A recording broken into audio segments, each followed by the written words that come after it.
പ്രിയ സുഹൃത്തുക്കളെ, പരിശുദ്ധ കുർബാന ഈശോ സ്ഥാപിച്ചതാണ്. ആദിമ സഭ മുതൽ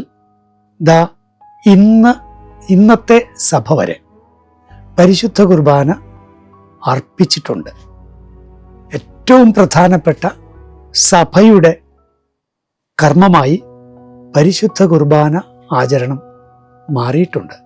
ഒരു കാര്യം ഓർക്കണം, പരിശുദ്ധ കുർബാന അത് ഏതു റീത്തിൽ അർപ്പിക്കപ്പെട്ടാലും, നിങ്ങൾക്കറിയാം കത്തോലിക്ക സഭയിൽ വിവിധ റീത്തുകളുണ്ട്, വിവിധ ആരാധനാക്രമങ്ങളുണ്ട്.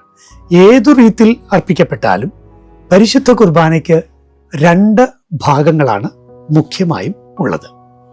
ഒന്ന്, വചനം മുറിക്കൽ ശുശ്രൂഷ.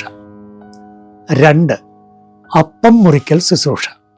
ഇത് അപ്പസ്തോല പ്രവർത്തനങ്ങൾ അധ്യായം 2:46 നമുക്ക് ഇതിൻ്റെ ഒരു പ്രാഥമിക രൂപം കാണാൻ കഴിയും. ഞാൻ വായിക്കാം. എല്ലാ ദിവസവും അവർ ഏകമനസ്സോടെ 2:46 അവർ ഏകമനസ്സോടെ താല്പര്യപൂർവ്വം അനുദിനം ദേവാലയത്തിൽ ഒന്നിച്ചുകൂടുകയും ഭവനം തോറും അപ്പം മുറിക്കുകയും ഹൃദയലാളിത്യത്തോടും ആഹ്ലാദത്തോടും കൂടെ ഭക്ഷണത്തിൽ പങ്കുചേരുകയും ചെയ്തിരുന്നു.